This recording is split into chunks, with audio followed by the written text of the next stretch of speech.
Dr. Halland. Welcome everybody to today's episode. We're going to be talking about how spermidine can affect your gut health, which likewise then affects your longevity. We're going to learn about the testing that we perform and also some of the biomarkers that are important for your health and deep dive a little bit more into how spermidine works in your body. I'm here today with Brooke, and we're going to be discussing her experience and likewise some of the things that she knows about the functional diagnostician medicine world. Thanks for Great. joining us, Brooke. Hi, I'm Brooke. I am a clinical functional nutritionist. So I have my own private practice and I work with a lot of lab companies too. So I incorporate a lot of functional lab testing when I'm working with these patients. And so what is functional lab testing?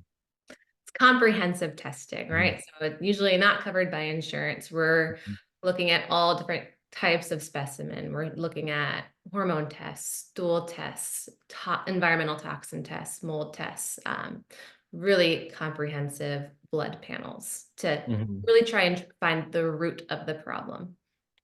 And it's funny that you mentioned that because a lot of times when I have a new client, they'll say, "Oh, my doctor already ordered a lot of labs," and then I'll get them, and it's like something simple like a CBC, liver enzymes, cholesterol panel. So what's different when we talk about functional medicine? Because functional medicine has those labs too, right? But what can you learn from the other type of samples when you're measuring stool, urine, saliva? Like, what are we learning that's different from that? We're really digging in deep. So even going back to the blood panels that your patients might come to you with, like, oh yeah, I checked my thyroid. My doctor said it's fine. You come back like they just checked TSH, right? They're not looking at the full panels. It doesn't tell you the full story. But with functional lab testing, we get to look at all these different specimens. We're going to look at the stool to look at inflammatory markers that are causing disease. We're seeing how are you digesting your food? Are you absorbing the nutrients from your food? Do you have adequate enzymes to be able to absorb the nutrients from your food? Is your gut hyperpermeable? And are foods and proteins and bacteria and toxins being exposed to your immune system causing some of these diseases and imbalances? So Mhm. it's more thorough testing, more comprehensive, and it allows us to be able to find the reasons why. Because if we're not testing, ultimately you end up just guessing, and it really gets to figure out the actual root to the problem to be able to fix it. I like that. If you're not testing, you're guessing. I think there's a Yes. lot of guessing in medicine. But honestly though, here's how I also look at it. A lot of times when I will get a client, whether they're from a primary care doctor or internal medicine doctor, that's really about sick care management, right? And so you have a diagnosis that's a medical condition like diabetes, heart disease, liver dysfunction, and we're really just maintaining this disease state in the sense that not a lot of focus is in how do I reverse it? If I'm a diabetic, how do I become a non-diabetic? Now, in some cases, that might be hard, right? Type 1 diabetes is technically more genetic. You don't produce insulin, that type of thing. However, from a functional standpoint, I think the reason why a lot of these tests aren't even mainstream or covered by insurance is that these are not typical things you learn in medical school, right? In medical school or in residency, we didn't learn how to do functional testing. The gut microbiome was actually not really well established way back when. The whole idea of doing metabolite panels in urine wasn't established. Even things like nowadays, when you're measuring for cholesterol, now we know LDL is not just LDL. We have apolipoprotein A, we have apolipoprotein B, and so it's the subsets of this testing which make a big difference. And not only that, on top of it, now the insurance world is kind of catching up. And so I think that's why it's so important to actually talk to someone who has a functional medicine background or a functional diagnostician who knows about these things. And so that brings us into our scenario. Brooke and I collaborate a lot on our cases. We are really much approaching the patient health from a how do we help heal the problem, not just put a band-aid solution on it. And so one of the big things I'm a big fan of is gut health because I think a large part of inflammation in the body is due to your gut. And so now, Brooke, how does gut health contribute to overall well-being? And what does the role of spermidine play in supporting a healthy gut? And Absolutely. spermidine is this supplement that's been pretty popular. It's been known for its role in autophagy, but when we combine the idea of gut health and spermidine, how do they interrelate? Hmm. Great question. Gut health goes beyond just digestion. The gut is intricately connected to really all aspects of health. So it quite literally, the gut health and the bacteria that make up our microbiome actually impact our brain chemistry, our immune system, even our weight. It can determine if someone is going to be lean or obese. And of course, it impacts the risk of heart disease, cancer, dementia, depression. And so what you eat really determines the bacteria that make up our microbiome. And our microbiome matters a lot. So at a clinical level, the gut acts as the first line of defense. So it plays a critical role in the absorption of nutrients and acting as a barrier against harmful substances.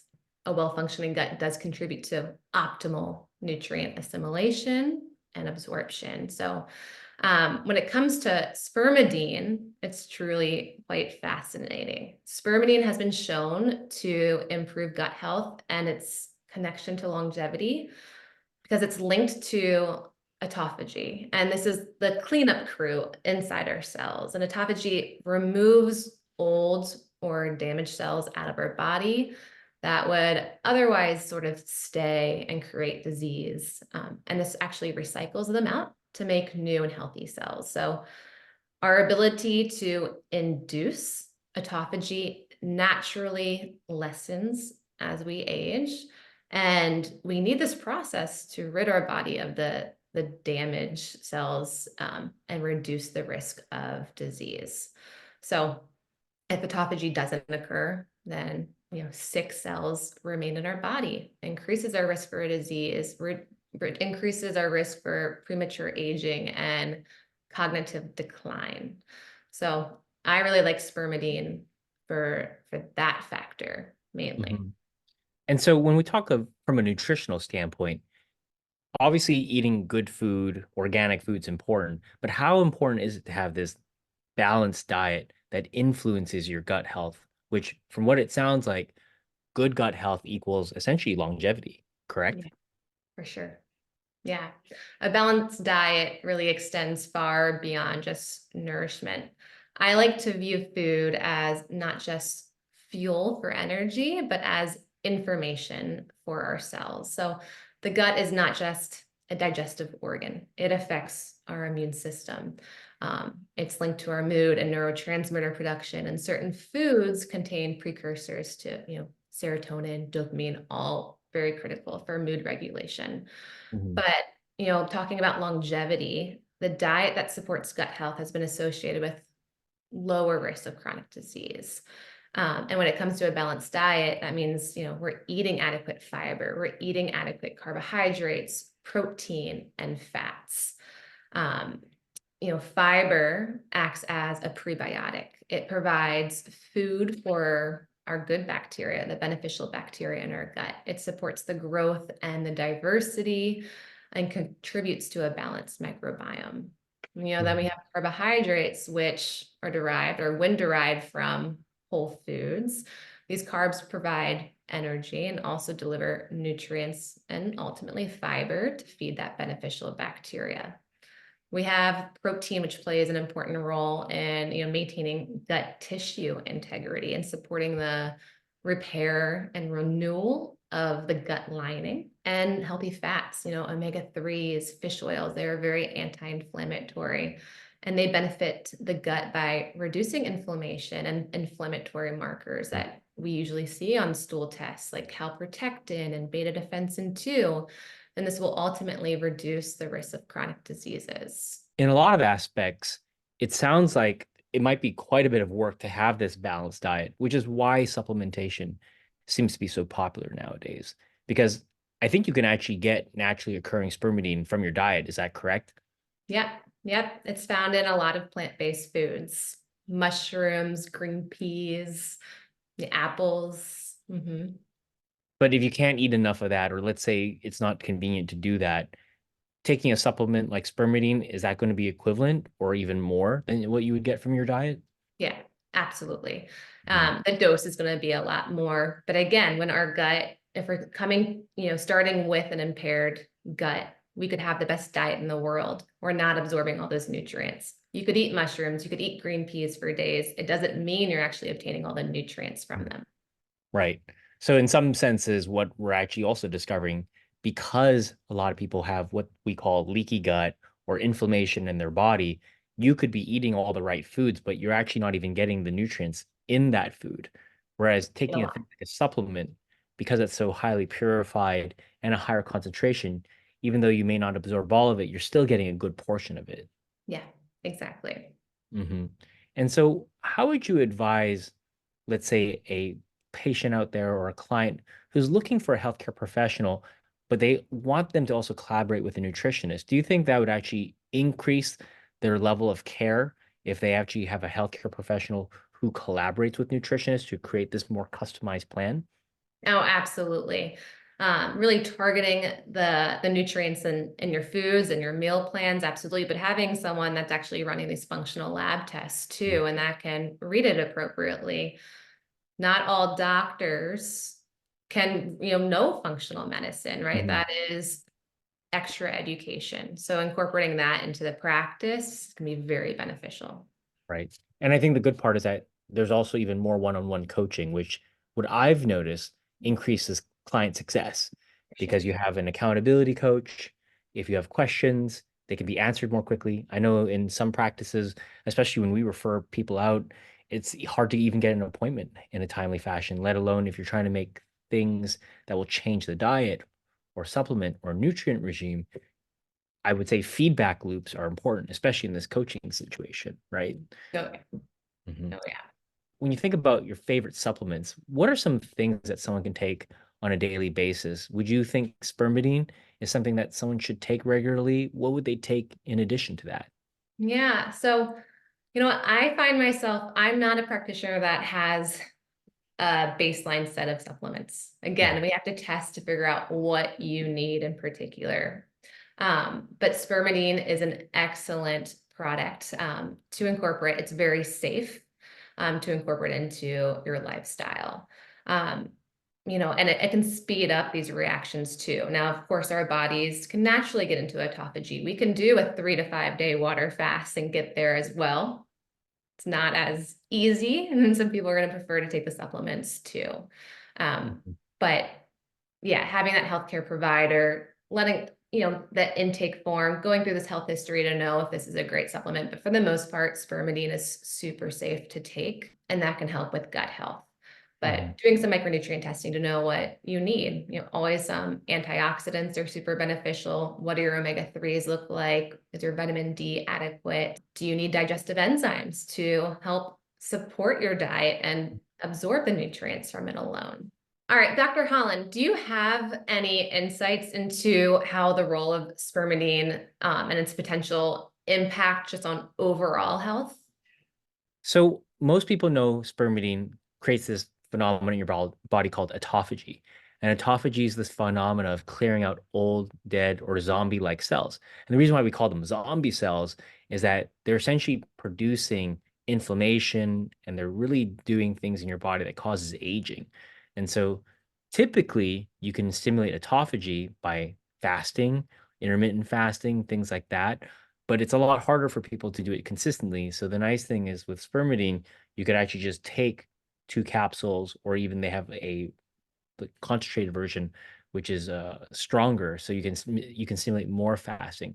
So really, from a health standpoint, your body actually already does this natural process of clearing out old and dead cells. This is just facilitating it because it's not always easy for people to do that whole fasting process. Or you may actually have slow repair systems, right? So if your body isn't great at clearing out old zombie cells, this is one way to actually stimulate it. Yeah. And are there specific patient populations or health conditions where you find spermidine supplementation being the most helpful for? I think a lot of it's more anecdotally right now. We have seen people with fertility issues regain increased fertility. For example, women who have problems with their menses or their periods, it actually can get more regulated. I think some people who have memory conditions, we've noticed that the increase in brain capacity in terms of like quickening of the function looks to be better. And then likewise, reduction in brain fog. But I don't think there's a real specific indication. A lot of these are just mostly what I would call clinically observed, Mhm. But I think overall, the idea of your body reducing the inflammation, getting rid of these older cells, these senescent cells, right? AKA zombie cells, no matter how you look at it, decreasing inflammation in your body is a good thing because inflammation is the reason why our body actually ages. Yeah. And are there any side effects with spermidine supplementation that practitioners should be aware of? Right. So from a side effect perspective, it is derived from wheat germ, at least most of the spermidine products out there. So in particular, people with celiac disease, which is a gluten allergy, would not be recommended to take it.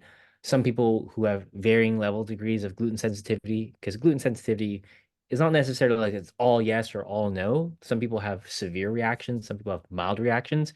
You could say safely, if you were to avoid it, that'd be the best thing to do. But again, it'd be really about testing your body's own tolerance. But in general, because it's wheat containing, it's safer to say if you're gluten free, that would be something you would want to avoid. What should nutritionists be aware of when recommending spermidine supplements to clients, considering individual health profiles, of course? I think the number one thing to consider when recommending any supplement is what is the goal that we're trying to achieve, right? Even if someone is healthy, there's always one or two things they're trying to achieve. So I think someone who's trying to achieve more energy, two, from a longevity and anti-inflammation aspect, it's a good candidate. Three, gut health, and four, even brain cognitive performance. I think those are good categories to think about when you're thinking about spermidine, essentially supplementation. And then likewise, how much stress does that individual go to? Because stress typically creates more senescent cells. There's this whole, neuroendocrine inflammatory response system, right? And so taking something to decrease stress, aka help the body get rid of senescent cells, would be a great thing to consider. So number one, consideration of the patient goals. Two, considering what that actual client is going through to see if you can help speed up that process of healing. Thanks so much, Brooke, for joining us today. That was extremely insightful, and I really appreciate you taking the time with us. I think we learned a lot about both spermidine, gut health, and likewise how this ties into your overall longevity. Because really, functional medicine is a combination of not just testing, it's what are the right supplements that we can take that serve our body. Because really, food is medicine, and to some degree, if not very much, supplements are medicine as well. If you guys like what you heard today, hit the subscribe button. We'll be covering more topics on spermidine and deep dive into the science, how it works, and which supplements can work best with it.